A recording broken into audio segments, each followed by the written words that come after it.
Christianity is one of the very interesting religion.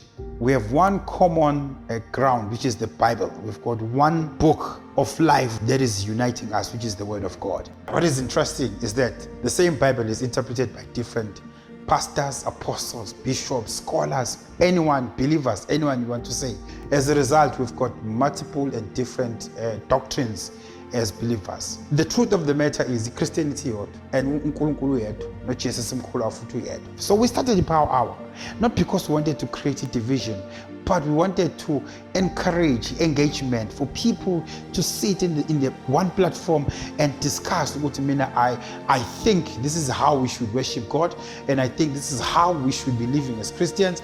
Is to show the world in as much as we've got multiple doctrines or different doctrines, that is why sometimes we turn stones and it's a bit uncomfortable. At the end of the day, you see us having tea together because what is grounding us is Christ.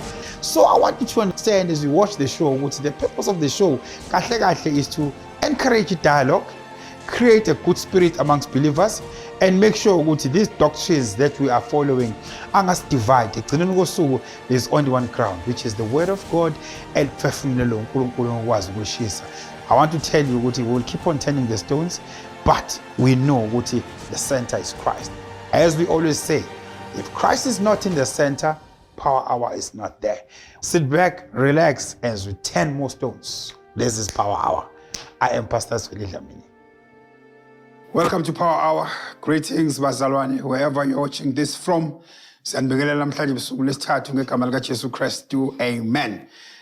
Special greetings to all of our followers and our loyal supporters. Greetings to our bishop, lady bishop, and the entire leadership. All the saints in that are watching this broadcast. It's always a pleasure and honor to have you. Kulesithathu oluhle olumnandi kangaka namhlanje sibuye nenye futhi topic that is interesting. Siyabonga kakhulu to our last guest, Apostle Shezi, where we were discussing for 2 episodes sikhuluma ngefather son. Thank you so much for those comments and those questions. I know we could not cover everything, but thank you so much kumpostoli for coming in and spending time with us lapha studio. Namhlanje ke bazalwane, as we've seen our ad, and we are dealing with a very interesting topic. Ngabe ukunqunywa kwabantu kusafuneka manje kwaku right yini ekuqaleni kuyasiza yini ukunqunywa kwabantu discipline emasontweni. We know in the past abantu babenqunywa mawuthola ukuthi unecala noma konto yenzile leadership yesonto noma umgcotshwa athatha isinqumo sokuthi akunqume for a particular period. Mhlambe ukuthi for the 6 months wenze lutho noma for a year or for 2 years, depending ukuthi sanction yakho ibe ngakanani. Namhlanje sihleli ke nasilekisile incike kaNkulunkulu sibheka lo ukuthi ingabe lento isa relevant yini nokuba yakaba relevant yini nokuthi how good is it? Is it in line with the Bible? Is it something that Christians should practice? So okay, I've invited our beautiful panelists here uba sizodiscuss lento uba sibone ukuthi siyangalaphi. Asamukele ke our first guest uBishop Skhakhane. Asibingelele Bishop lam. Greetings in the name of our Lord Jesus. Ngiyabonga Bishop. Hallelujah. Hallelujah. Siphinde samukele Mpostoli Lungi asibingelele Mpostoli. Kingdom greetings to the viewers. Thank you, Siba, for this opportunity again. We believe we will really have a good conversation namhlanje. Sikuzwile lapha ukuthi abantu noma bangafa bekusiphi isimo abazo Christ. Kodwa siyabuya, this is Power Hour. We leave no stone unturned. I want to promise you balaleli, we are going to turn the stones. Siphinde simukele my dear brother um5 lo khona.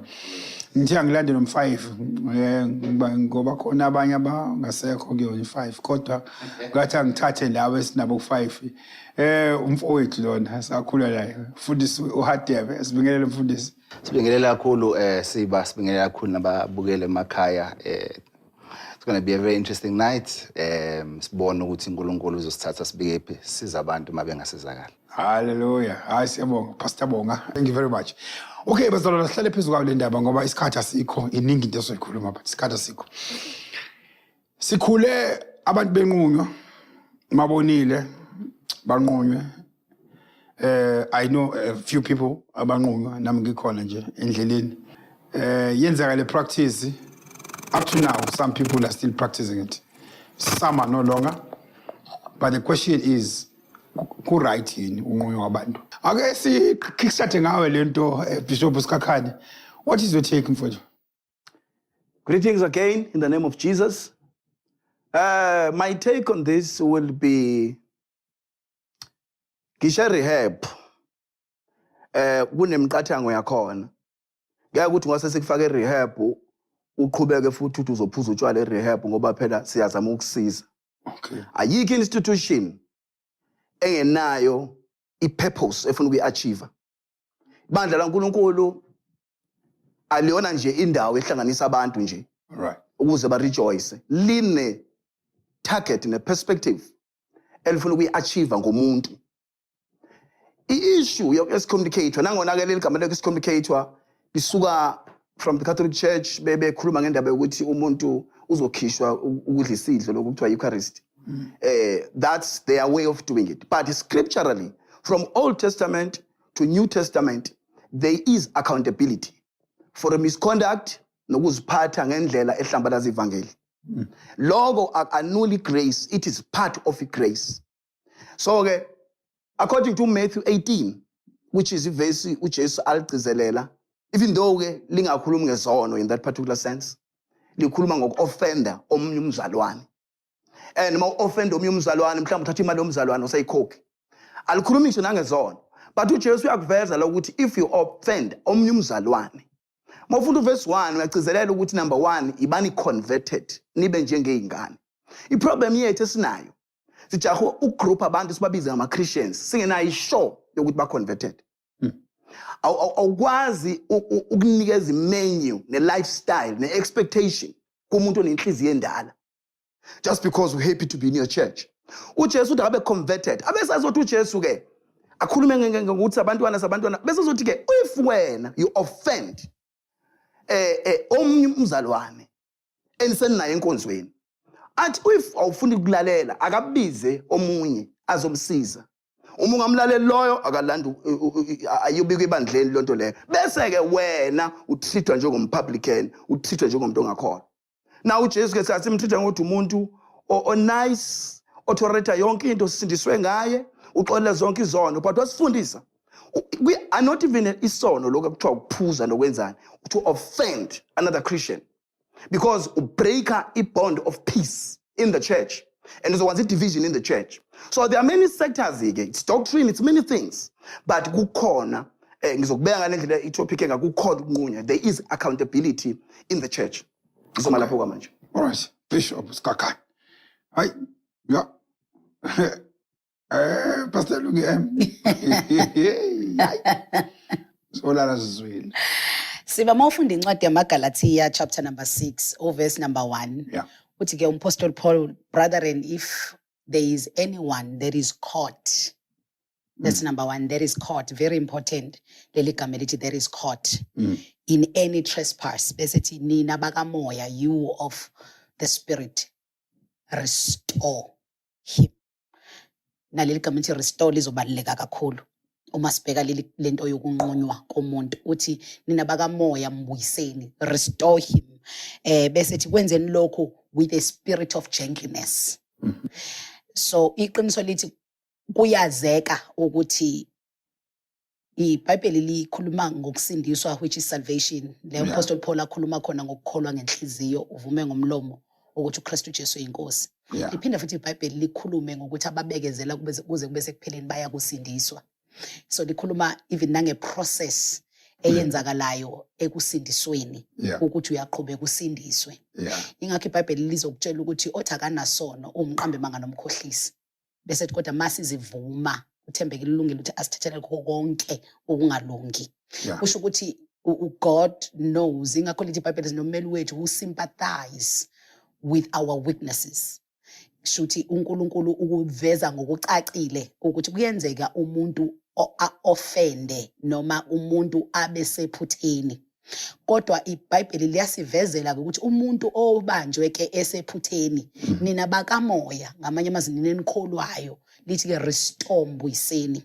Umbuzo ke engingaba nawo ukuthi ukunqunywa kwakhe is, are we doing it ngomqondo we-correction? Are we doing it ngomqondo wokumrestore? Kuyamrestore yini ukunqunywa kwakhe?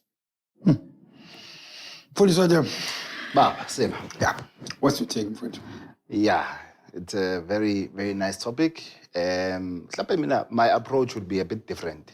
Ngoba eyami ithi, we need to change the way esifundisa ngayo abantu mabeze insindisweni. Sifinyelele ekutheni if umuntu wrong, singaze sibe khona isidingo sokuthi thina sithi akahlale phansi simmisa isikhathi singaka. So I think the problem is within the foundations esiwaleyayo uma abantu bamukela uJesu.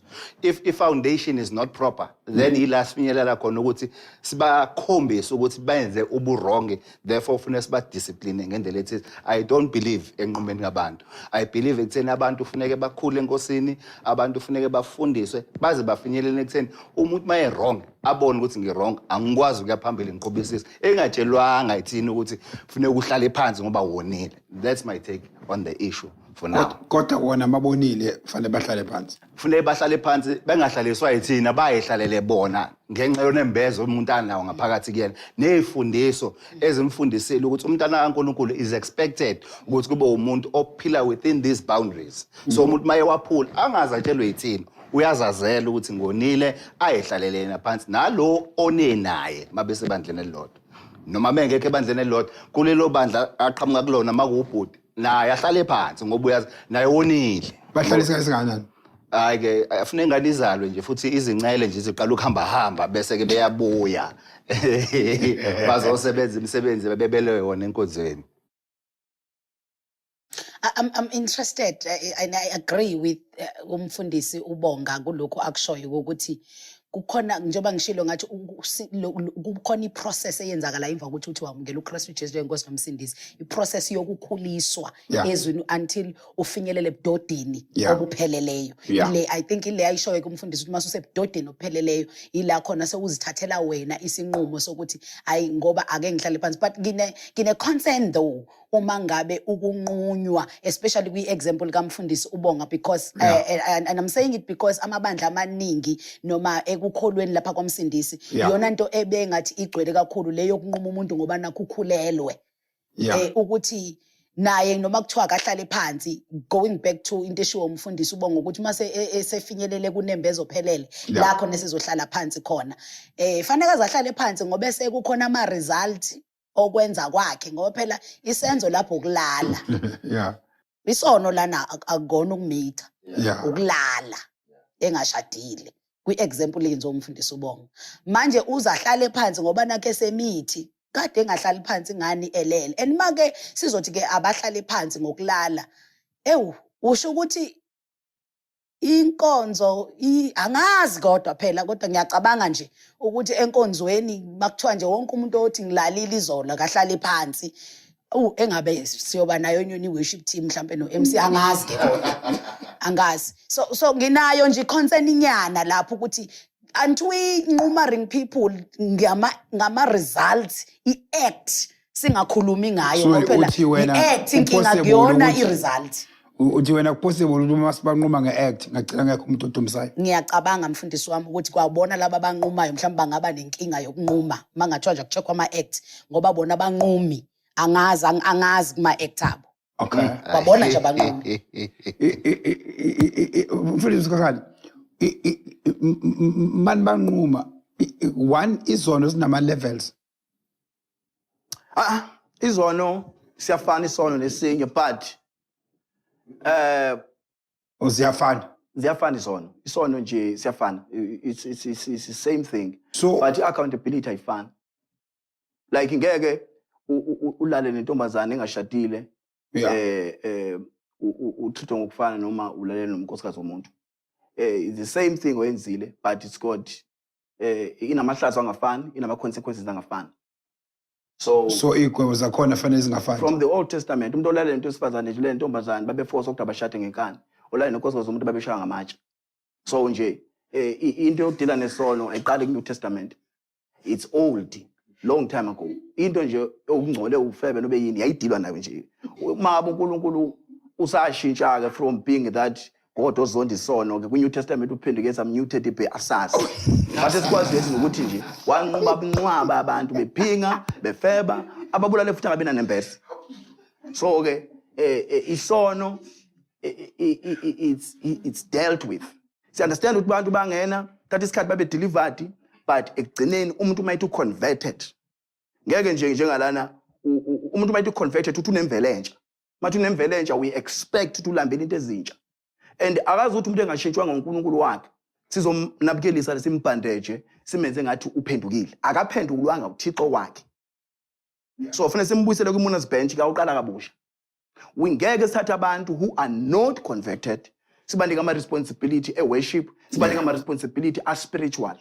So if utshengisa ama tendencies nama characteristics nama behavior ukuthi wena no wena usayingulube nje uyastilisa ke sonweni nje wena noma kuthiwa ugifted kanjani kufanele sikuncenge ke sithi ke please usheshe wahamba kakhulu ukuthi ungaze uzomithela la kwi-worship team awuyiqale phansi yofuna umusa nje kabusha uqale phansi akusho ukuthi siyaku-unchristianize senze iphutha nikhumbula iBhayibheli lithini lithi abadobayo badoba balanda inhlanzi ezinye ziyadliwa ezinye ayidliwa kunenkonzo ekuthiwa bese ziyahlukaniswa bayithi nasithathe wonke umuntu oze enkonzweni yethu sama accepta as if lo muntu is converted. So ke as a result ngiyavuma there is indlela imibandla selipositione kahle because njengamanje most of the time sikhuluma amabandla amanye operate evangelistical amanye azibehavela njengama SEO nje akazange asethwe in order akana ma deacon akana ma elder it's just an SEO nje yomuntu oziqhamukela nento yakhe aqhubeke nayo ngokuthi uyabona ubona SEO lalo libandla lethu ngicela ukungena sibalkhulu. No, I think I have a problem with the statement this guy Bishop Skhakhane. Yeah. Ngoba lokunquma kwakhe ngathi ku one sided. Ukuthi umuntu ufuneke abe wofebile. Angimuzwe bale ezinye izono mhlambe ezingaqualify lesi abantu ukuthi mabanquma. So mina baba Skhakhane inkinga yami ethi sinabahlebi inqwaba lesontweni. Yeah. Yini umehluko phakathi komhlebi nomuntu olalela nomuntu wesifazane bengashadile naye ngoba phambi kwaNkulunkulu ngokwazi kwami izono zonke ziyalingana zonke ziyafana. So why funeke kube ukuthi umuntu maya ukuthi ukhuleliwe noma ukhulelisile si focus kuloko. It goes back to what I said. It is about the teachings esiwafundisa emabandleni. Mislead abantu bacabanga ukuthi isono ukulala nomuntu kuphela. Kanti ukunquma funeke ku-apply kuyo yonke into wrong eyenziwa umuntu. Siyavumelana mpostoli wami siyavumelana. Yeah. Ngishilo eqaleni ngathi uJesu wathi whoever trespasses against one of these little ones akasho ukuthi umuntu owenze isono noma uthatha imali yami enkonzweni udume uthi nje enkonzweni wena uhlukumeza abazalwane ukhokhi whatever naloko kuyangena lapha ekutheni usuhlebe ngomzalwane because you are trespassing. Lo mzalwane holds you accountable. Uyakuletha lo mzalwane akulethe encekweni athi lo muntu akafuna ukuxolisa kimi. As long as there is repentance, ilanguage yokunqunywa yikho.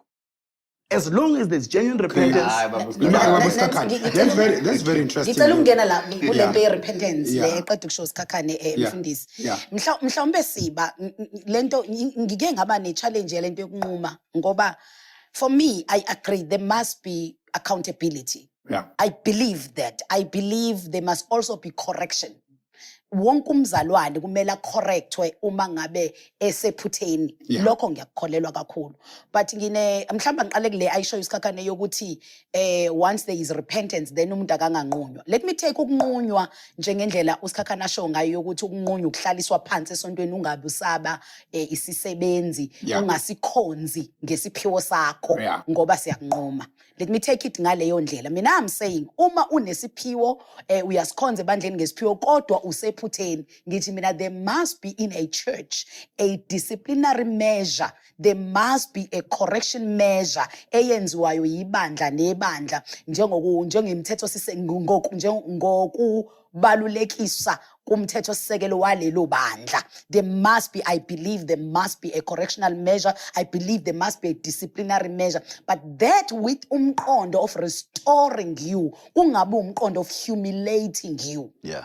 Kodwa uma ngabe ke sekuthiwa ke umuntu ke oserepentile yena ke ngeke sanqunywa. Umbuzo wami uthi lo sisi enimnquma ngoba nibona isisu ekhulelwe. Wazi ngathi nkathi nje eqeda nje ukushaya into ka1 la beyishaya khona. Uthe maye phuma khona wayothi babe ebusweni bakho ngonile kanti isisu sihlalile. Wena senisibona isisu sekuna 5 months 6 months lo muntu warepenta ngelanga aqeda ngalo. Senimnquma nina sewarepenta kodwa uqeda ukuthi uSkhakhane umuntu umese repentile awubusekho umnqumo. A very interesting the point eshiwo umfundisi uBonga ukuthi umnqumo ke mawenziwa awenzelwe zonke phela izono ngoba zonke ziyalingana. Abahlaliswe phansi mangithatha umnqumo ngendlela kaSkhakhane akuhlaliswe phansi nohlebile akuhlaliswe phansi novele nje wasuka umuntu wambiza ngesidakwa engadakwa. Akuhlaliswe phansi nalowo akahlale phansi. Akuhlaliswe phansi nomuntu ovele wasuka. And if ngizoyibuka ngendlela kaJesu ngoba uSkhakhane uthi uJesu ukhuluma ngendlela uthi uJesu uma ngabe uthe offende umfowenu ake ngiyibuke ngeso lika Jesu kuMatthew 5. Iso lika Jesu iso lika Jesu phela lingasenza sonke sihlale phansi engabikho osebenza ngesiphiwo ebandleni ngoba iso lika Jesu lithi umthetho kaMose uthi ophingile wonile uthi kodwa mina ngithi obuko wesifazane wamhalela uselalile naye. Uyacabanga nje ukuthi uSkhakhane uqeda ukusixoxela kulezi insuku ukuthi yena angamithisa abantu ngoba begqoka ama skinny jeans. Shuthi ngokweso lika Jesu uSkhakhane sevele wabalala bonke abantu besifazana abagqoka ama skinny jeans. Shuthi uSkhakhane nje usenqunyiwe. Ngokweso lika Jesu lika Matthew 5. Shuthi uSkhakhane akahlale phansi ngoba bonke abantu besifazana abagqoka ama skinny jeans uSkhakhane sebalalile ngoba usebabukile ngeso lokuthi angabamithisa. Yeah. This is power. We lift no stone unturned. Bishop Skhakhane, what's your take? No, it's very interesting, Pastor Wami. Very interesting. I knew it's going to go there. Yeah. Very interesting. Yeah, no, ibandla, funeka lifuna into eyi-1. As long as ibandla ama-instruments alo engaphelele. Yeah. Ibandla ngeke lize likwazi ukudila nayo yonke into. Yeah. uNkulunkulu kunezinto isono is in different forms. Yeah.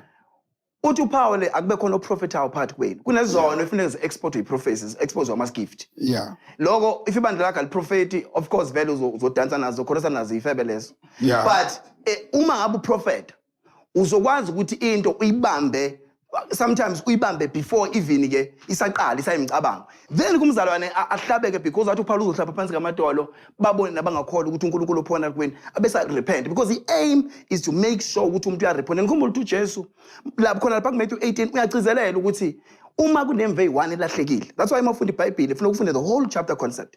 Ukuthi uma the aim is to ukuthi uhambe lo muntu umlandi. Aim ile we don't have to lose people. Very difficult ukuthi umuntu accept uJesu kulama religions asemhlabeni. Umuntu mase accept uJesu, that's a pick a miracle. You cannot waste your time njengamanje by one mistake usufuna ukumexpela lo muntu. You try. So ke ibandla malingena ama spiritual gifts number 1. Of course bazozizwa izono la.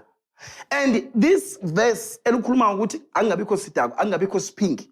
Mawufunda original version lithi angabikho umuntu who's constantly sinning willfully. Someone who's constantly sinning willingly. Ayikuthi umuntu oyenza leyo nto ngenkani a disobey the church, a display ibandla libe ihlazo outside. Then there should be accountability. But ngizama ukuchaza ukuthi of course abantu bayona ngokucabanga ama gifts ayangena lapha. Intshumayelo iyangena, intshumayelo nje mayisemlilweni nentshumayelo iba prophetic. Kuyenzeka ukuthi washumayela abantu barepent izono zabo uyibambe nje usashumayela. So that's why ngisho ukuthi lezi zinto zenzeka because most of our assemblies ethu ayashoda ngama equipment kaNkulunkulu. Umuntu uyiphumela yedwa nje acabanga ukuthi uyiumbrella uyo yonke into. Then bese ziyangena izinto abesenza into eziyi disorder. Abesa handle izinto ngama emotions, because ibandla lakhe vela lona ngisho ibandla even by foundation. But ibandla mali ne doctrine, linama elder nama deacon, linama gifts of the spirit, linomthetho wakhona ukwazi la ekhaya ke wenza lokho. Then ke things are going to be smooth. Thank you. Very interesting.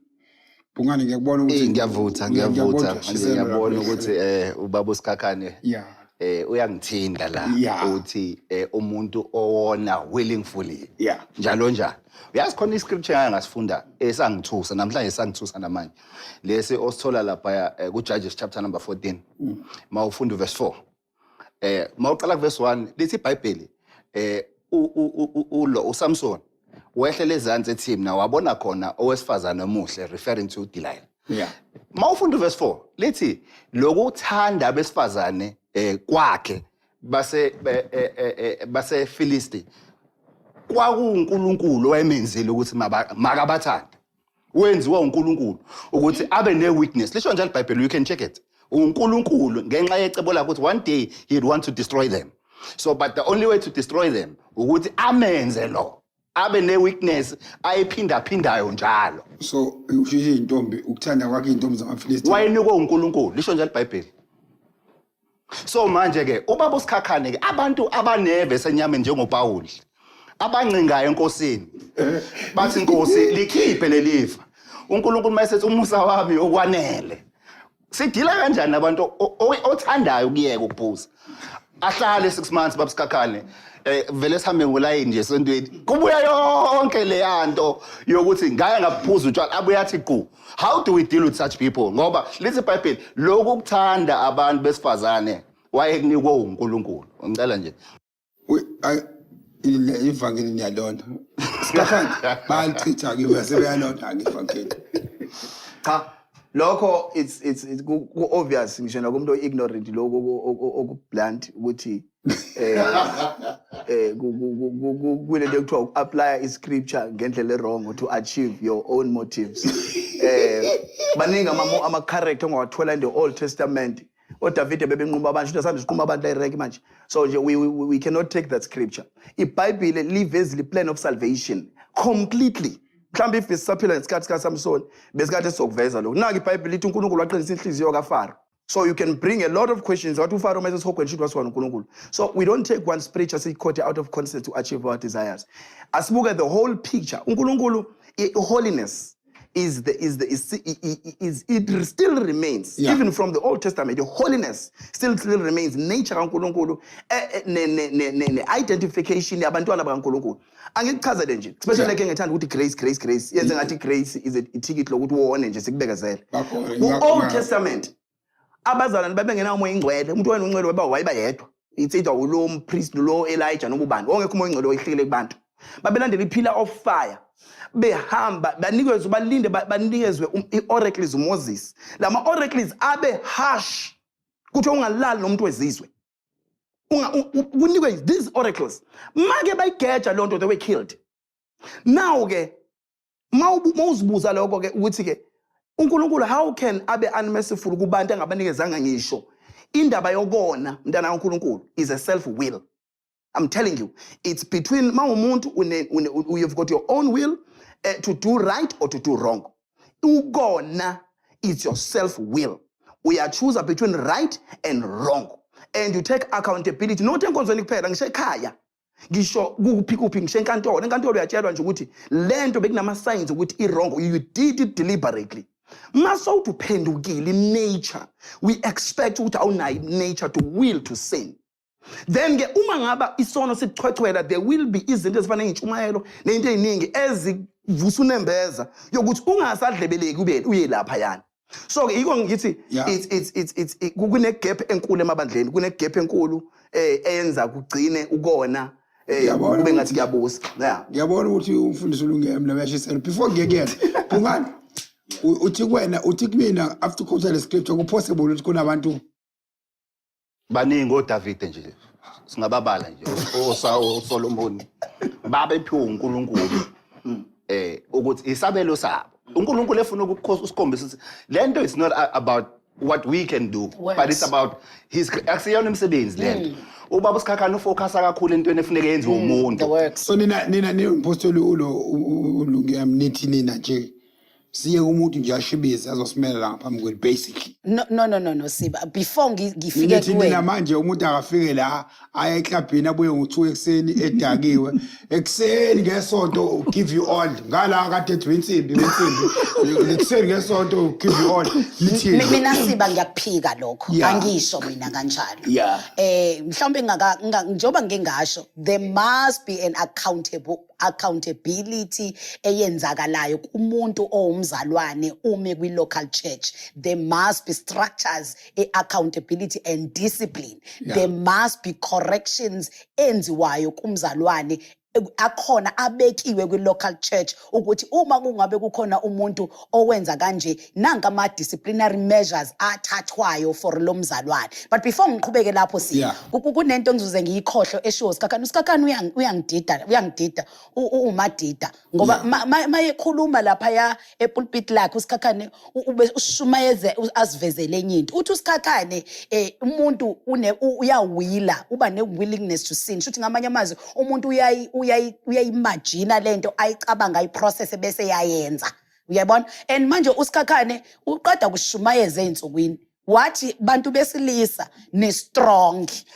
nisonta nabantu besifazane abafaka ama skinny jean wayesethi mina Skhakhane ngabe sengaba mithisa bonke kusho ukuthi une willingness angithi uthe nisona ukuwila une willingness uSkhakhane okuginqa phansi amithise wonke umuntu wesifazane okwiskinny jean and uJesu ngokweso lakhe lika Matthew 5 uthi uSkhakhane usebalalile ngoba usebabuke washo wahalela kanjalo waba ne willingness naye uSkhakhane uthi isono la i willingness to sin so manje kusho ukuthi ke aqalwe ngokuthi uSkhakhane naye azinqumeke ngoba phela naye usewilile wayeseyabalala ngokuka Matthew 5 ngoba ubuke wahala wayeseyenza.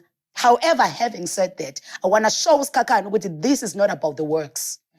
uNkulunkulu njobe emchazile ukuthi kwi-Old Testament umuntu obebanjwe enza isono esithile same time ubethola isijezo same time bethola isijezo and God did not like that.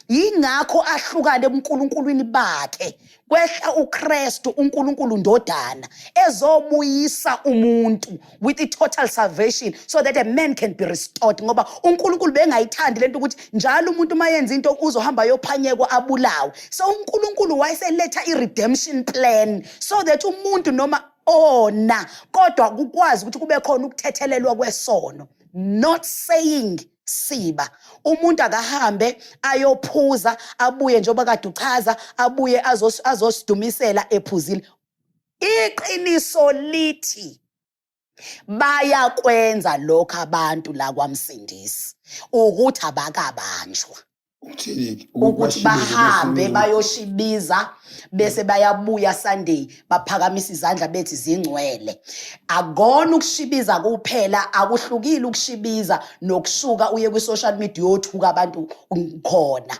bese uthi ukushibiza kona kuyisono lokhu kudelela abantu uthuka abantu kona kodwa ukade uba offend abantu uthi ukushuka izini bayashuka ke abanye bathathe the same hands kade ebusuku umuntu ehlalele uMrs Palm and 5 daughters ngoba nakho akamithanga lapho ubani uMrs Palm and 5 daughters akamithisi umuntu mayenza wona bese yabuya phakamise lezo zandla athi zingcwele asuka omunye ahamba yohlalela ipornography abuye azodumisa athi ungcwele so there are many things guys let us not look at pregnant women bese sithi iyonanto okumele yenze emabandleni kube khona umnqumo. This is Power Hour siyabanqoma yini abenze uthe uMrs Bani Mrs Palm and siyabanqoma yini abenze uMrs Palm no 5 hands no DJ siyabanqoma yini. This is Power Hour week amathi aqhumile stay tuned I'll be back just now.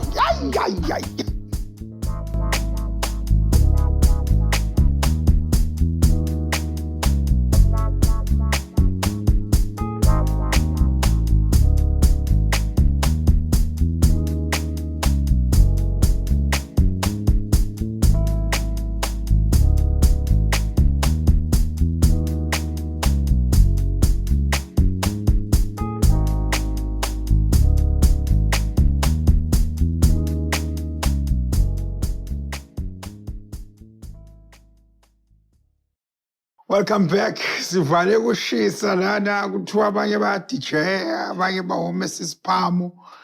Manje Apostle Lungi, Yes sir. uthi wena makunqunywa akunqunywe laba babesa isiphamu.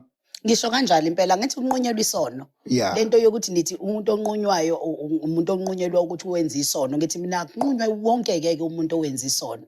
Akunganqunywa okusekuvele iresult kuphela. But uma sizovumelana ukuthi let people be corrected and people be disciplined, Yeah. then ngiyavuma ukuthi lo sekune result esibonakala. Ake ngenze nje isibonelo umfundisi wami. Yeah. Umfundisi uyayiqeda ingane la ebandleni. Right. There must be a disciplinary, there must be accountability. Right. Kumele kube khona okwenziwayo kulowo mfundisi. Ukuze aboniswe number 1 uma ufunda iBhayibheli lapha encwadini kaMatthew 18, liyaveza ukuthi uma kukhona umuntu onesiphambeko, Yeah. lithi akuhambe uyokhuluma naye in private. Into yokuqala okumele yenziwe ukuthi kukhulunywe naye in private. Yeah. Bese lithi uma engalaleli, akuphinde kuze ababili noma abathathu kuze babe wofakazi. Kuyokhulunywa naye futhi ukuthi lento yenza iphambene. Uyacorrectwa ke lowo muntu. And simcorrecta with the spirit of gentleness njengokusho kwencwadi kaGalatia. Yeah. Simcorrecta singafuni ukumhumiliate. Very important. Siyamcorrecta hayi ukuthi siyamhumiliate. Bese Manje lithi uma umuntu- ngabe ehluleka kulaba ababili bese lithi steps sokugcina sesithathu. Lithi ke akutshelwa ibandla limkhuze. Bese lithi uma esehlula ibandla uyaqhubeka ke ulala nezingane ke la bese lithi lowo ke muthatheni njenge gentile.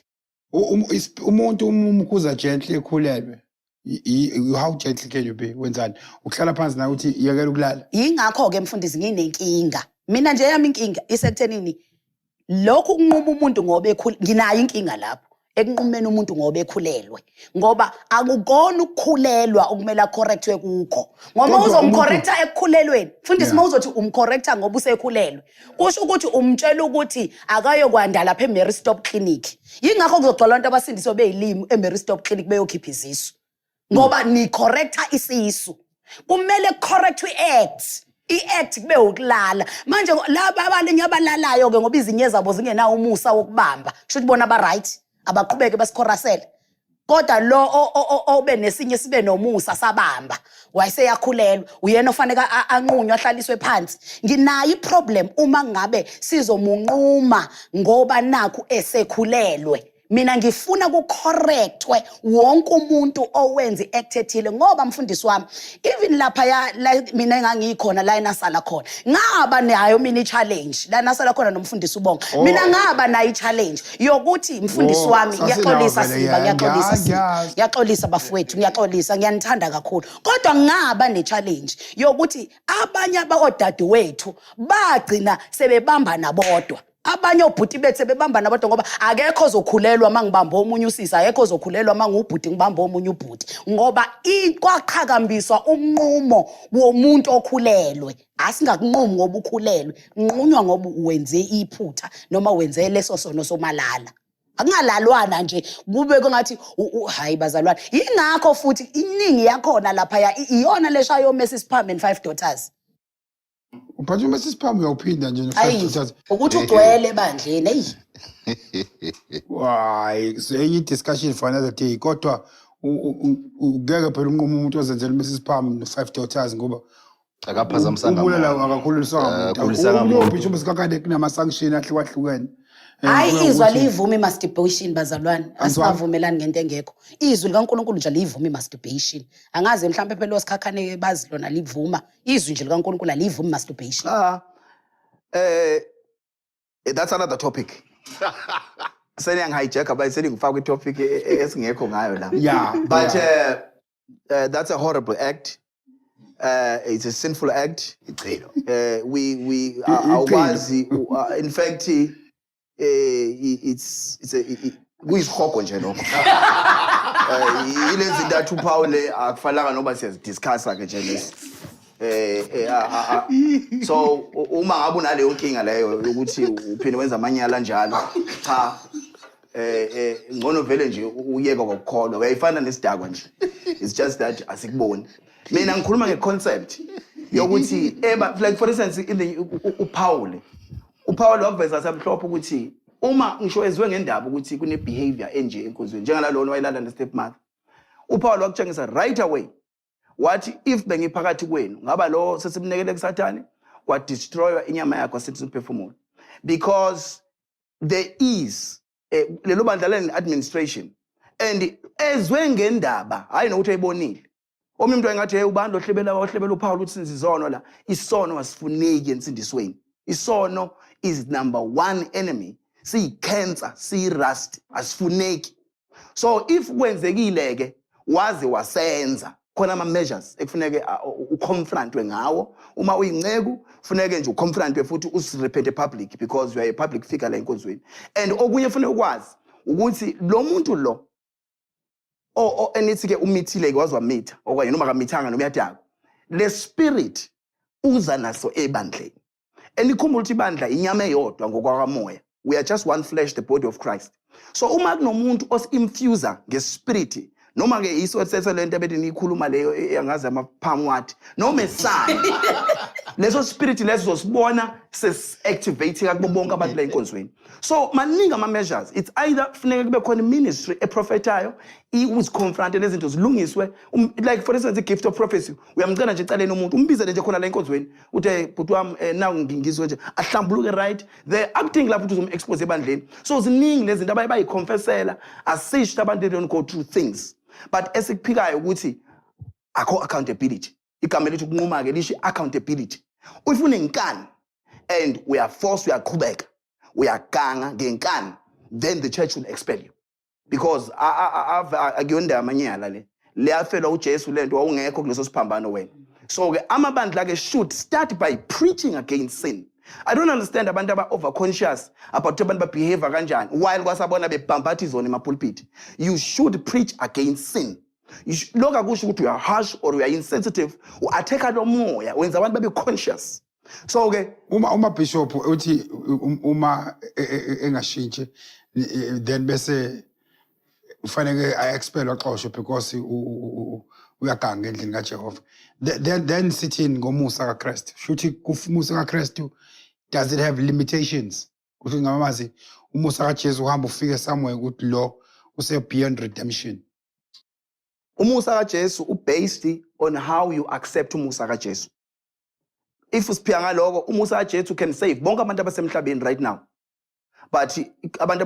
abama-Christians ba less than even 1.5 billion makubona nge-statistics wabona again ba less than 500 billion so ke manje that means umusa kaJesu uyafaila ukusindisa umhlaba wonke usizo lulapho but abantu are not willing to be converted nasenkonzweni ke igazi laJesu likhona igrace isuke ikhona but when uyithatha iBhayibheli baphendukisela umusa kaNkulunkulu ube amanyala so ke if uzophendukisela usuke enkonzweni uphendukezela umusa kaNkulunkulu ube yihlazo the church has to deal with you that iloko umusa nikhumbule lwababa lo ekuthiwa ilala stepmother ku 1 Corinthians chapter 5 masufunda 2 Corinthians chapter 2 verse 6 uPaul uyasho ukuthi acceptain because wayserepentile so we have to preach this into esifuna siyigcizelele abazalwane accountability isono sine accountability not only ukuthi lesinqumayo siyakubulala wena osidlayo ukholwa. This is very interesting. Mfundisi Lungi uke wazwakala yes la enkundleni zokuxhumana. That's right. Uthi wena futhi ngathi lapha kuyise inkonzweni la ukhonsela khona. That's right. Uke wazwakala uthi umuntu memukela uJesu noma ngafetakiwe. Kodwa uyayizulweni manje ngizwa ngathi lento esho masihamba ngale explanation ka Bishop Skhakhane iyaphikisana lo. Ngingabuza ukuthi umuntu uma engase eqeda ukuhleba la esontweni emukela uJesu akayi nezulwini. Ngingabuza ukuthi umuntu uma engase afe nokuxokozela enhlizweni yakhe akayi nezulwini. Ngingabuza ukuthi umuntu owamukela uJesu uma engase afe ekade elokhunjanile kade ehalele impahla kamakhelwane wakhe qeda ukwamukela uJesu akayi nezulwini. You know, I think we have tried to make ama measurements ezono into okufanele ngaba siyenzi. Akumele nje uJesu wayifela zonke izono. Akumele nje ngabe senza ama measurement ngezono. But ke having said that kule nkulumo yamaqeda uyicaphuna leso statement asiphelele. Ngiqhubekile enkonzweni la bengikhuluma khona nakwi video yami ngiyaqhubeka ngichaze i-example yalento ebengisho. I-example yami ithi umuntu mayingase angene enkonzweni edakiwe amuke bese ehlatshwa yizwi ngishumayela bese eyeza amukele uJesu njengenkosi nomsindisi edakiwe. I-appetite yotshwala ayikakapheli, that's one. Mayiqeda nje kwamukela uJesu ayipheli same time. Appetite amanga lawo akho appetite ephela same time la. Ayipheli same time appetite ngokuthi nje uqeda ukuthi ngiyamamukela uJesu njengenkosi nomsindisi. Number 2, utshwala obusemzimbeni abukakapheli. Ngoba ungene ephuzile vele. Ngase ngiyaqhubeka ngathi ngase ngaqhubeka ngathi ukuthi nina nisuke ngicabanga ukuthi uJesu ngase ngiyaqhubeka ngithi Siba madoda athi ngiyibambe. Ngase ngaqhubeka ngathi uma ngase ephume lo muntu usane appetite katshwala and nasemzimbeni wakhe busakhona utshwala ngoba kade emukela uJesu nje busanuka phu. Uzothi maye ephuma la amagenge akhambize kamama yangichaza aye khona. Mayefika kamama yangichaza bamdubule afe. Lo muntu nithi nina, yes, nina lo muntu senithi akasaye ezulwini ngobani?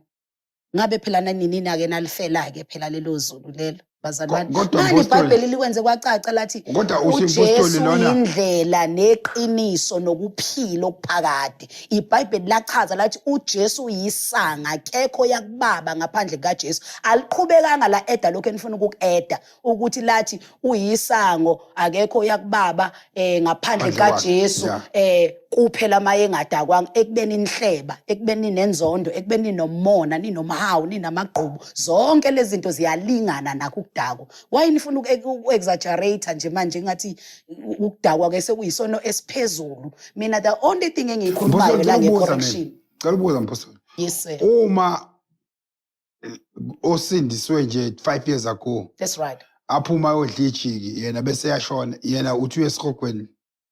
According to me mfundisi wami akaye esihogweni lo. Nabi ezulwini. Ngokwami mina uyezulwini lo muntu ngoba mina ngisabambelele nje kuyivesi lokuthi uJesu uyisango.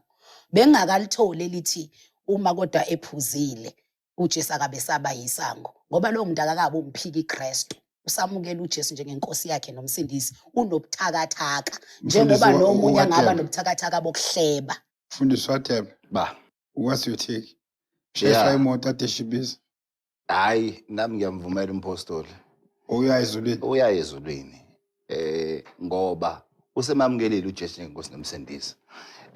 But laba sebehamba uhambo I think ibona mhlambe efuneke sibasiza because umuntu usuke ngakasizakala. Yes. Yabona lento yokunquma abantu it has done more harm than good masikhuluma iqiniso. Yes. Ngoba abanye bayalimala lapho abaphindanga bayalizonda isonto ukuze benamhlanje because of the way they were treated. Yabona indaba ukuthi ukhona nje inceke engiyaziyo yasukunyiswa yeza phambili enkonzweni. Kwaphinde kwasukunyiswa udade. Lo onenayi walethwa phambili enkonzweni. Sicabanga bayaphakanyiswa kanti bazonqunywa. Can you imagine? That was humiliation. Humiliation. Mhlawumbe khona abangani bakho la, mhlawumbe khona abantu obashumayezile. Bamamukela uJesu through the gift uNkulunkulu akuphe yona yokuvangela. Usumile la bathi hawu. Yabo it was yabona nje a humiliation that is unbearable. Omunye umuntu ngakethi ngeke ngiphinde ngesontweni because abantu bangilimaze. Therefore abantu we need to walk with them step by step by step by step. Umuntu aze afike ekumazini uJesu azi ukuthi impilo yami ngaphandle kaJesu ayikho. Kuphela ubukuthanda ubumnandi, kuphela ukhalela abantu besimame, kuphela yonke into efuneka iphele kuyena. But aso it's not going to happen overnight. Therefore if it's just abantu iyokuphele lento ayipheli. Sifunda ukucontrol. Ngeke iphele. Bengithi ngizosho njalo ukuthi bengithi ngizosho njalo Siba if you can allow me to come in. There is something called self control. Njengoba ibizwa nge-self control nje kuchaza ukuthi kunenkinga yokuthi lento ayiveli ithi dlubhu iphelele. You apply self control mfowethu. Mina nje ngumuntu wesifazane kodwa ngiyazi uma lento yokubuka umuntu wesifazane ufise ngisho ukummithisa ihlulo Skhakhane beshaya isono kangaka kusho ukuthi lento ayipheli. Kusho ukuthi lento ayipheli. Kuphela ba-applya i-self control. Self control. Yeah, kodwa I think we are barking at the wrong tree. You know, as siphila esikhathini lapho ngiyanizwa nibala abantu abangene ejakelwe lana ayiphumele. We are just barking at the wrong tree. Labo bantu labo are not the primary sickness esinayo insindisweni njengamanje. Insindisweni njengamanje we have got opastor abadala. Omi uzosabe ngishiye emngcwabeni. Kuthiwe ufehle nomqwayisi. Opastor abadala uzwe kuthiwa uginqikene emoto watholakala nengane encane namabhodlela kabhiya. Yeah. Amanyala enziwa amadoda amadala enkonzweni. Asiyenze ukukhuluma ngabantu bo5 years nabantu abasafunda umusa. Amadoda uthola ukuthi wasindiswe kwisonto kwibandla likamoya kusuka le emuva lo muntu. And wake wayishumayela le holiness. Asazi walimalaphi. Into ebuhlungu ke masebelimele. Bayashintsha ke benze labo Sunday school bamasonto abo. Bangasasho ukuthi cha thina salimala. Iqala lapho ke problem. La sinenkinga ensindisweni especially labo pastor abangangathi. Isono sidliwa engathi igundane lidlushisi. But babe sumuntu azovusa ama emotions agijima enganeni encane egcela ematheshari ayitshela into ayazi kahle kamhlophe ukuthi ayinjalo. Naye sindisa uthola ukuthi umuntu wasindiswa bazonakazana yabona nje mina ngina 20 years ngisindisiwe nje. Ngiyazazi izinto ukuthi ngaba nesikhathi esingisuka le assemblies ngasindiswa kwathi kwakunqunywa abantu. Ngiyasazi ezinye izinto ezenzeka khona ezazi hypocrisy. Ngiyakwazi lokho ukuthi khona ibandla lelikwenze uthola ukuthi lokho ukuzenzisa ke lokho. And sinquba abantu sibanqube ngokuzenzisa. Kodwa into engibulala engifuna sifocus ekuyona cha bafowethu asike siface nesodwa nje. Lokhu dako kungaka nobufebe obungaka nengopastor niyahlanya yini. Cha sike siface nje sisodwa. Lokhu dako kungaka kwenze njani alike sikhabe mina ngifuna bafethu sikhulume ngathi mina sesiyokukhuluma ngabantu esibashumayezayo abantu esibashumayezayo abanacala. Opastor bathuma amo keyboard player amabhiya ningenwe yini kodwa kangaka. Yazi isibekuthiwa ngempela kukhona irehab efuze bekhona. Eyabo pastor. Ngikhathele mina imingcwabo obizwa khona umuntu ufehle nomqwayizi awazi noma vangela noma duduza noma ithu ezulwini noma esikhokweni. Ningenwe yini? Opastor bathola baphuma emaphepheni bajajile. Ningenwe yini? Manje ngifuna sikhulume kahle. Mina yabona abantu ukhuluma ngami nje. Ngisho ingane zonke lezi ezincane lezi ezigcwele ematheshari akina inkinga nazo. Uyabona besishumana nabo unezamba nelibolile balidla bonke. Ngicela nje sibe neconference evangelism izono zabefundisi abasindisiwe. Kuthi beze bonke bazokwamukela uJesu kabusha. Sikhathele lamanyala. Sikhathele. This is Power Hour. Kashisa studio njengamanje. Uthi Bishop yena. Awudila heda nabafundisi opastor.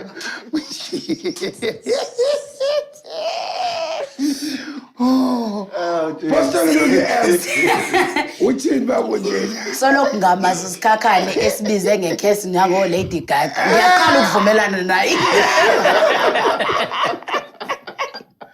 No, kule I must say njengoba ngiqalile kwi statement sami sokuthi bazalwane iqiniso lithi there must be accountability. That is the truth. Ngasindiswa ngineminyaka ewu13 sengimdala kakhulu manje. Yeah. Ayekhona amanyala nangalezi ayikhathi sina sisasindiswa kodwa babefihla nabafundisi bethu babefihla. Lali inyala lalize livele futhi ungalikholwa nenyala malivela likamfundisi. Yeah. Kodwa manje seyaparadwa amanyala. Ayaparadwa ungathi nje it's accepted. No ngiyaqala ukuvumelana no Skhakhane kuleli phuzu especially njoba wathi women in the pulpit is a curse ngingamvumeli kuloko. Angimvumeli kuloko. Kodwa kuloko ngiyamvumela ukuthi amanyala ase sekunencithakalo endlini kaNkuluNkulu especially to the clergy. And ngingomncinyane ke mina uthi mawuthi abadala kwakungaveli amanyala engaparade yini engcono laba abavezayo no uyabona mawufunda iBhayibheli are we saying amanyala babengawenza abadala noma sithi babehlanzekile babewenza kodwa bengabonakali laba manje sebewenza mhlawumbe ngilinganise uma sikhuluma ngobhiya yes are we saying babengaphuzi noma sithi babephuza kodwa bengabanjwa? Mina I believe ukuthi nabadala bakhona amanyala ababewenza kakhulukazi ke nginabo mina ukufakazana nje okuthile engeke ngikwazi ukuxoxa. Akhona amanyala ababewenza but babewafihla. U-1 Timothy 5:20 uthi lo qhubeka esesonweni rebuke them in public ukuze nabanye bezosaba so that they can be fearful of sinning the same. Inkinga ke laba bakudala babebambe lelo verse. So umuntu waye rebukewa. Yingakho babefihla. I am not saying mina angithi uyakhumbula ukuthi iconcept yami leyo kunqa umuntu ngenxa yesona angivumelani kuleyo nto kodwa ngiyavumelana necorrection ngiyavumelana neaccountability mhlawumbe impossible yes uku-add nje so that uzophendula one time yes sir. There is a person who's born again now openly osho ukuthi nginengane esikhaweni engayithola sambe simvuselelo ukhona uyayivuma omunye futhi uyayondla in this generation. Okay. But ukhona ezinye incezu zikaNkulunkulu in that generation. In the old generation onengane wayiphika wasabe sintombazane yanga ingane yaphila ngaphansi kwencindezi yazi ukuthi akukhulunywe ukuthi ubaba wakho bani. Ingane yakhula ingalithola uthando lukaBaba nokwazi ubaba bani kodwa incike eshumayela emlasi.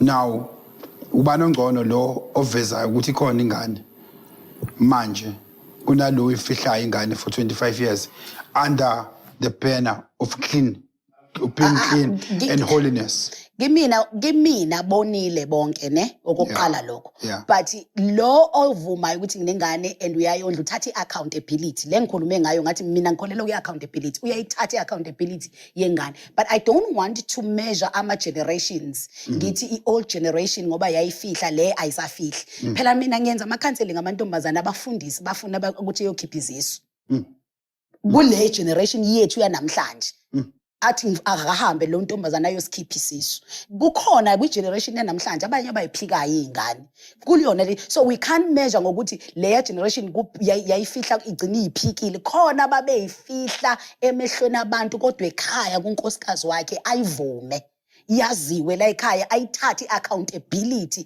yokondla ingane omunye enze lento eyisho bonga mina engikholelwa kwena kuleli bandla engikhonza kulona lokuthi azihlalise yena phansi ngoba uyazaza kayona i-good example ebandleni ngaleso sikhathi ngitheke ngiyavumelana noSkhakhane ukuthi ilahlekile lento i-accountability yazi ilahlwe yini Sipho ingoba nalabo kuthiwa obaba kumele baqondise igwegwe kwabona banezigwegwe manje uzombiza kanjani umfundisi uBonga wena umpostoli umbishop wakhe Siba uthi uzomqondisa ekubeni nibanga intombazane naye That's what has happened. That's a mess that has happened. Ukuthi kwabona laba abadala okufanele ngabe ke bahlalisa phansi laba abayi-generation yethu lesho Skhakhane abafundisa abangangoSkhakhane abashuma akekho kwazi ubahlalisa phansi ngoba naye udinga ukuhlaliswa phansi. Into silahlekelwe ukusaba uNkulunkulu. Hayi ukuthi silahlekelwe noma siphelelwe abantu abashaya isono. Ngoba according to me mina ngazi ukuthi umusa lo engushumayelayo uthi umpostoli Paul siyohlala esonweni kuze kuvama umusa na bese ethi qhana kanye aqhubeka athi umusa usifundisa ukuthi no to ungodliness so mina ngishaya isono ngifundisa umusa ofundisa umuntu to say no to ungodliness so I won't say yingoba isona sashawa yingakho sebenza kanje laba abantu le generation yanamhlanje abafundisi besimanje abavele nje benza amanyala isinomi kanjani benza amanyala bawaveze benza amanyala babe proud of amanyala guys ngeke I think we have lost the fear of the Lord. Very interesting. Baba Hadebe. Yeah, no ngiyavumelana nobaba uSkhakhane ngiyavumelana futhi nompostoli eduze kwami. Yeah, i-clergy nje idinga i-cleansing. Sesithatha izinto nje kalula kakhulu.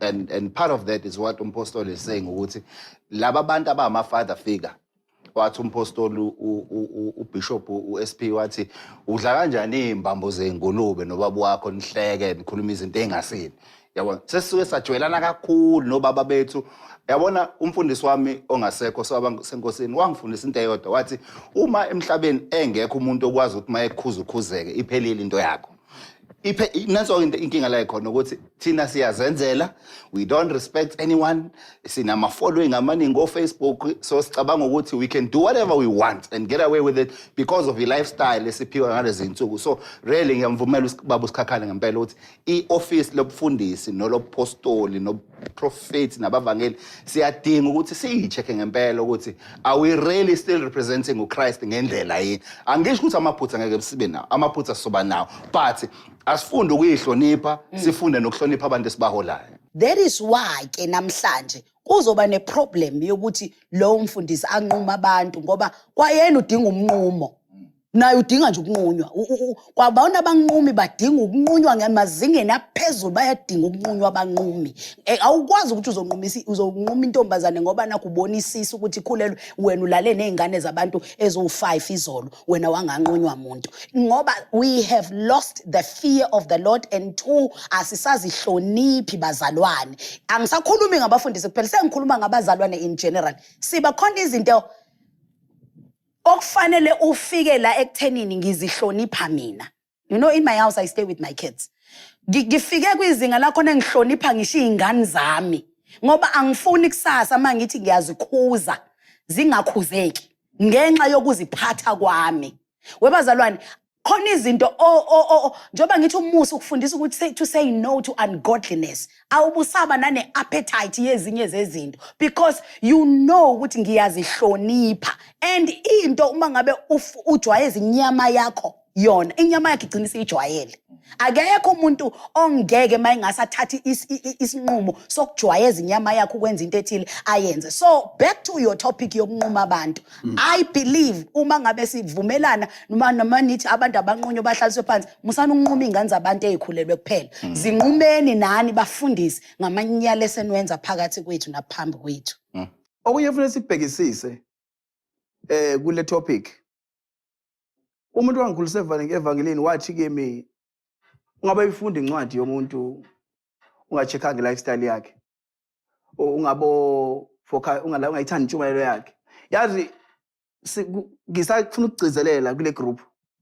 Kune group ekuyona ehambe ihlakaza ingane zethu.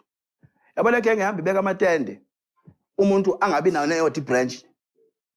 Ku Facebook kunesikhulu isithombe sokuzibiza ngompostoli. Kodwa akapastorisi nelodi ibandla, iphara nje. Lama phara ke everywhere la hamba khona alala nalezi ngane. And lento why ngikhuluma it's because icontent ngayazi nina. Ningabona ngathi siyaphikisana nje. Ezweni we are one family. Uyabona angizobiza amagama kwa every time kwenzeka iskandal sikamfundisi siphume ephepheni. Abantu abangakhona emsebenzini beza kumina bathi buka abangani beni. Noma ngazama kanjani ukuzenza ukuthi mina ngiyisoloist, akekho umuntu ozongishala umthetho mina ngibizwe ngedwa, but amanyala wakho siyawaphendulela. So ke ngeke sikwazi yiko ngithi mina angicela abazalwane bahlangane badile nalento. If we can sihlangane sidile nalento yokuthi njengefethi ngathi ihlangane nje ukuthi ihlangane phela ukumisa amatende, ayihlangane phela nje ukugada umfundisi olisono la endaweni. Yabona fethi ngathi mengahlangane phela lokho ke nje ihlakaniphela nje ukuthi lo mfundisi ubezela wamithisa ingane i-stationary rape ubizwa amaphoyisa account because abebalala ingane under age. And labantu abalima lamasonto amadala lawa ayenza imkhuba yokunquma abantu, i-damage incane kabi kune damage yenziwe ithini sibancane sihambe sitatazela amatendeni singa account ndawo. Umuntu athi abeke Facebook isithombe kusasa usebeke enkulu ivuselela ubiza abangani bakhe aphuza nabo futhi afeba nabo kuginqwa ingane phansi evalo ngane kulalwa nazo uqoqa umnikelo umfundisi lo 2 months uhleza akakhonza akashuma indawo uyaphuza kuphela. Ilo nonsense awukwazi umuntu ongawazi ama feelings okukhulisa ifamily. If ukwazi ukukhulisa ifamily abazalwane uzibashadise ubekezele inkinga zemi, you have no business ukuzibiza ngokuthi umpostoli noma uyini. You have to account. Mina ngicela nje ibandla lapho nje kuvulwe lo impimpa hotline. Inceke nje ke yamithisa or yafeba or yadaba. Ishuthwe kulethwe ku group WhatsApp group wethu simbizele meeting sonke noba kulapha hour azosho ukuthi udakelwa. Udakelile. Skhakhane. Manje ngikubuza befundisi. Umuntu mangabe efenqunyiwe wenza kanjani nangu sebanjiwe uyanqunywa bese vele adlule ashone esakwiprocess ukunqunywa uyapi lo muntu Skhakhane? I-process yokunqunywa is to bring in your common sense is sort of shame, not really shame. The Bible abanye kuze kubesaba. Ube conscious of ukuthi lento yenzile enephi imphumela. Njengisho ukuthi la enkonzweni uzofaka lo moya. Yeah. Especially ke mina kumoya nguzonda kakhulu na yonke. Ubona lo mfebe. Lo madoda asuka lana wodwa namantombazana asuka lana wodwa. Yeah. Inyanya kabi nje leyo nto. So ke manje there's maso wenza lezo zinto ke. Then ayi ukuthi sikhipha from grace asina uNkulunkulu wazi ukuthi we fallen from grace. We don't know that. Thina sidila nokuthi uhlambalaza igama likaNkulunkulu because nebandla lesimeke uma ubehave kanjalo uphethe lo tshwala ejointini wenza yonke lento uyasihlambalaza nathi. So ke ekugcineni we have to speak. Iko ngabantu hlezi ngibakhuza bathi wena why ukhuluma ucorrect abantu kithi mina into abazenzayo I account ngumzalwane ngisindisiwe. So wasibiza lithi Bible whoever name it the name of Jesus let him depart from iniquity. So what I'm trying to say asikhiphi from grace sikhipha ekutheni sibe mdibeni munye nehlazo lakho ongafuni ukulivuma or ungafuni ukul-accounta for or ungafuni ukuliphetha. So uma ngabe nimnqumile usuke saNkulunkulu so usewumntwana kaNkulunkulu umehluko nje kuphela ukuthi ayimnikeze isikhundla. Churches operate in different ways. Ngamanye amazwi uma ngabe ethi umuntu avela ngifuna isikhundla ngizoqhubekela mina into engenza vele angiphuma igrace ngoba lokukhulelisa kwami akuzange kungikhiphe emseni kaNkulunkulu. Okay, ngiqale la lo topic ufuna ngi-approach from this level. Uma ngabe ubuke ebandleni in the first church kwakhona abapostoli oPaul labo bebikije bevangela nabo Peter nabo Philip and then ibandla libe set in order then bese kuba nama elders labo ko Stephen nabo bantu labo bebe ordained there. Then though in that setup here church like elder noba lo muntu esembiza ngopastor thina lo muntu ordained ukuthi abe ubaba walelo bandla locally loyo muntu nama deacon leza lisho Bible lithi husband of one wife lisho zonke izinto angabi umuntu ophuzayo ntontontonton loyo muntu because ukhulisa i-local assembly uba umpostor ukuba i-elder nokuba i-deacon akuyona i-gift we are ordained. It's not a gift. Babuka i-behavior yakho babuka ukuthi isibonelo baku-ordain. It's not a gift. So ungaba i-deacon ube i-elder but une-gift yokuba umpostoli une-gift yokuba umvangeli une-gift enye. So ke that means asikwazi like for instance ka-discipline lenye ibandla umvangeli enze iskandal but ayeke ukuvangela. Awukwazi kwenza njalo. I cannot take i-gift yakho i-gift efuneka i-operate. It's a gift esebenza konke ama-local. So if umuntu esivuma isono sakhe exolisa enjani akaqhubeke ne-gift yakhe. Kusho ukuthi uma ine-gift yokuvangela ekhulelisile njalo ingane intombazane isakhulelwe akaqhubeka ayovangela. That's why ngithi akabelonge in a local assembly. That's why ngone ngigcizelela lokho nje ukuthi labafana abandizayo i-local assembly yakhelo lokho yakho i-accountability ukuthi uma sefe church home. That's right. The church home uyazazi mawe yabona abazane mina nje ngina 41 years manje ngina 20 years ngisindisiwe ngishumayela mathiwa ngikutshela honestly umoya ingcwele yaphila phakathi kwami iBhayibheli ngiyalazi but the fact ukuthi mina ngafakaza eduty ngaziwa njenge-holiness preacher nokuthi abantu engibashumayeza bazothini it does come into my mind if ngifacea into eyi-temptation. So uma ngaba wena ungasenabo abantu ongafuni ukubahlaza ngesono if you will easily conscious yakhe yazi ukuthi vele mina ngi-account kubani akekho umuntu vele ongibonayo akekho umuntu vele ozongikhola to order ubese wenza izinto kanjani. So what I'm trying to say lo mvangeli makareleaswe yi-local church akho umvangeli omakandize nje umvangeli is one of the fivefold ministries. You must have a church and in that church funeka kube nama-elder nama-deacon exactly njengoba kwenzeka kwi-Acts chapter 15 lapho makunemetha bayidiscuss into bese i-resolution come.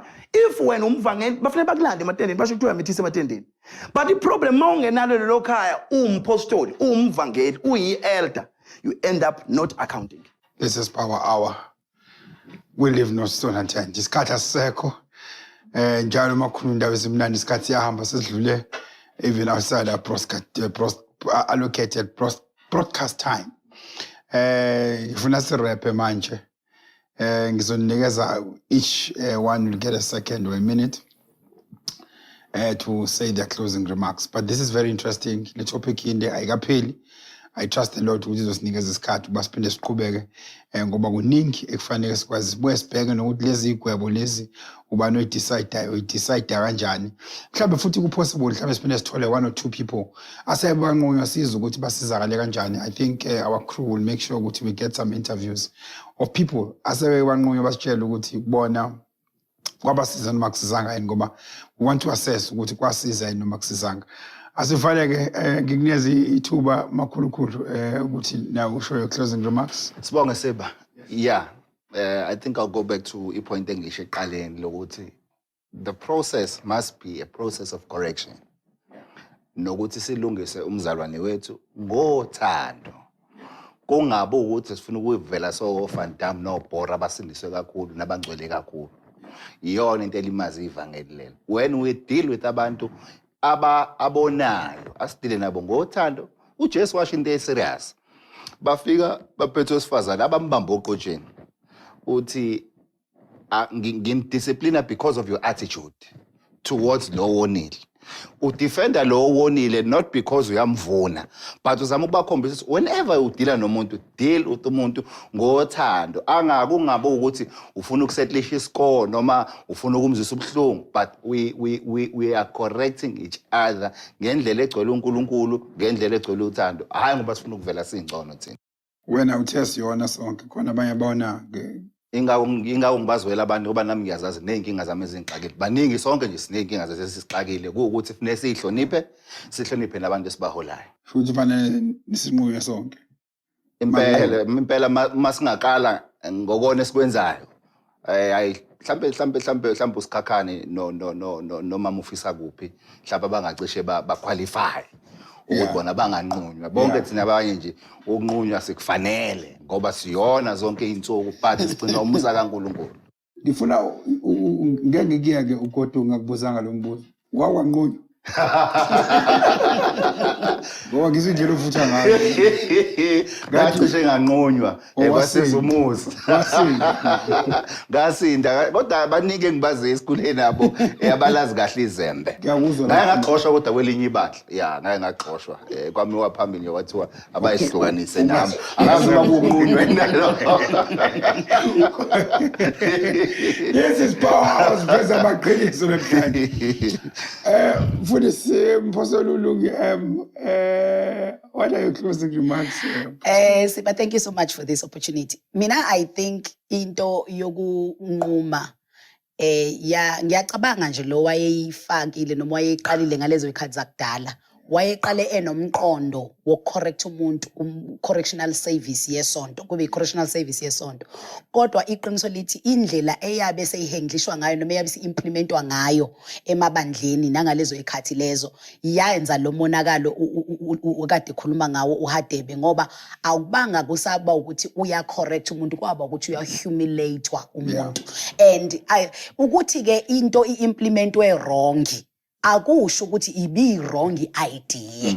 I-idea may have been right, but i-implementation yaba too harsh, yaxosha abantu embusweni. Umsebenzi wethu is to populate the kingdom of God, not to depopulate the kingdom of God. We can't be harsh sixosha abantu embusweni ngoba sithunywe ukuthi sibalande babe izizwe zonke baba bafundi bakaKristu. So the idea was good, but I believe mina ngokwami implementation yakhona ya humiliate abantu. Number 2, yaba bias.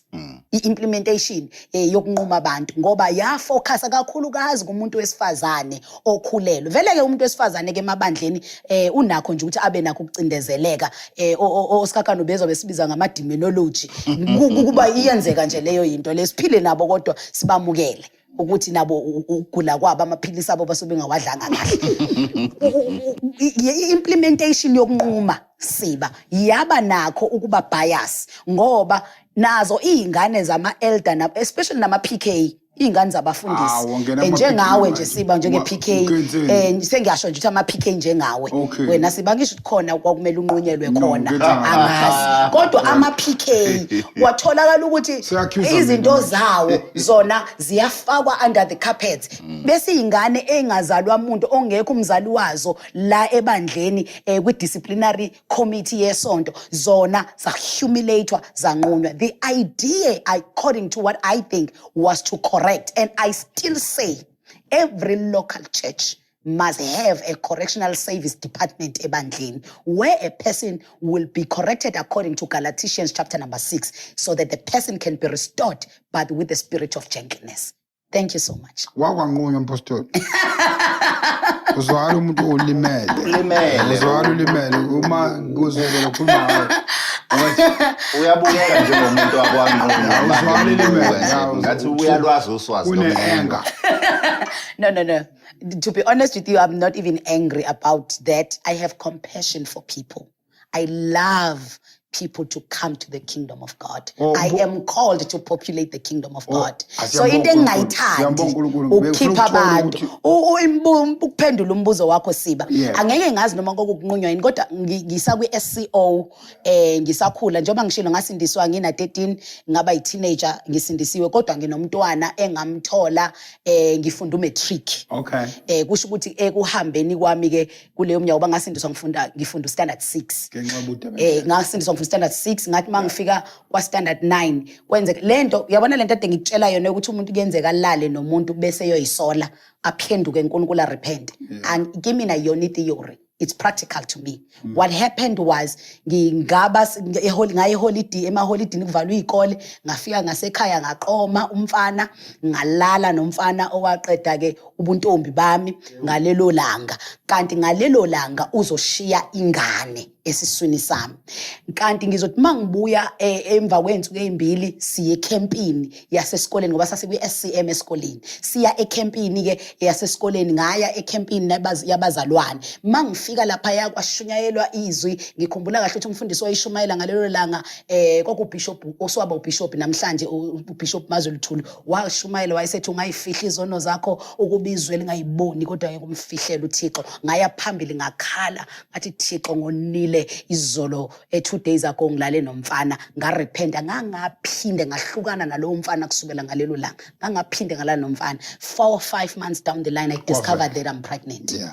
And emva kwalokho ngomusa ke kaNkuluNkulu ngoba ngangisesikoleni ngalezo ikhathi ukukhulelwa esikoleni kwakungavumelekile kusho ukuthi akekho wazi ukuthi ngikhulelwe ngaze ngayobeletha. Sengibuya kobeletha kwaba yimi ngoba ngangazi ukuthi ngiyenze into wrong ngahamba ngayoziceba kuthisha wayesiphethe namhlanje swaba umfundisi ngeke ngikwazi kumbalula ngegama ngahamba ngayoziceba ngasho ngathi hey baba ngakhulelwa wathi kanjani ngathi ngempela nginengane wathi iphi ngathi sekhaya uyithole nini ngiyithole nje bade sivaliye nje esikoleni ngifike ngabeletha ngayishiya ekhaya ngoba ngeza esikoleni ngase wayeseke uthisha ke biza ikomiti kwase kuthiwa kuthathwa ke isinqumo sokuthi ngihlaliswe phansi ngingabe ngisasebenza kwi-SCO ngoba ngiphoxeleke ivangeli. But I have many questions about those things. However, that if we can njengoba ngishilo ngathi the idea of correcting a person is good, but the implementation can have many loopholes. This is Power Hour. Thank you so much, Mpostoli.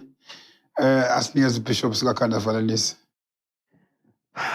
Ayi, bonga kakhulu Siba for this glorious opportunity hlangana with other experienced soldiers in this way. But ngizokuveza ukuthi ukuthi ube popular nge-gift sometimes but mangakuthiwa we've watched indlela engidila ngayo with this abanye mhlawumbe bangakhala bangakutshela ukuthi ngibakhonzisayo I'm very very very very tolerant kumntwana kaNkuluNkulu kunabantu the only thing engayilahli i-focus of what I'm called for.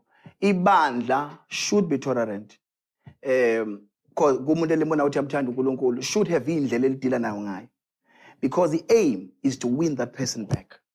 And you should while ungacompromise ukushumayela kwakho But umuntu deal with the individual. Umuntu phela uyi-precious soul. You should deal kindly nalo muntu. And abanye ngize ngibalinde abanye ahambe kuthiwile kuphela 2 years ngilinde because I want this person to be helped. So abanye ngize ngisha mass wokuba reach back. So what I'm trying to say, ukunqunywa is not something that we are praying for. It's not something that we want. It's not something that we are proud of.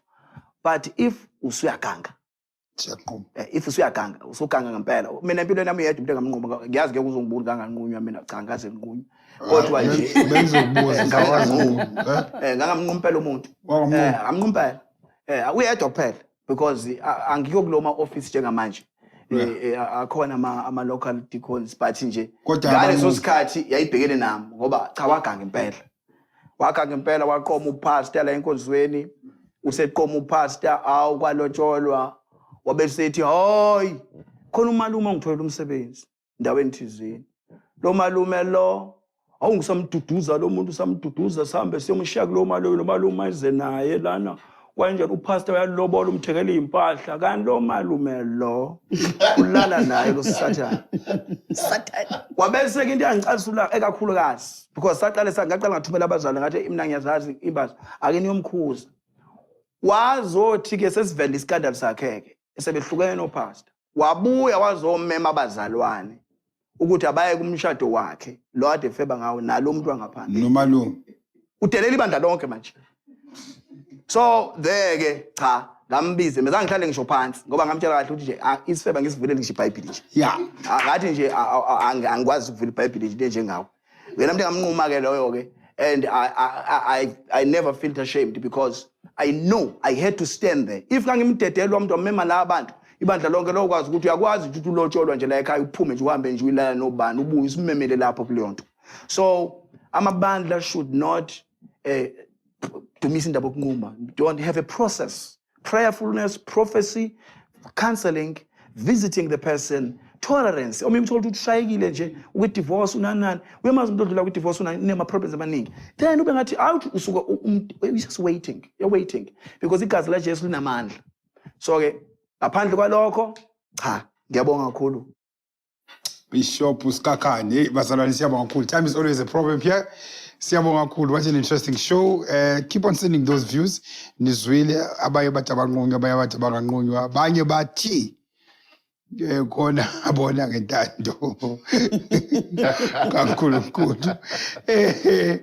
This is Power Hour. Thank you so much for viewing. Thanks to our guests who joined us today. Special thanks to the 760 crew for making this broadcast a success. To all of our followers, keep on sending those comments. They are available. We are trusting God will get some people must share and some experiences so that we can take this thing forward. This is Power Hour. Thank you so much for tuning in. See you in our next broadcast and have a good night.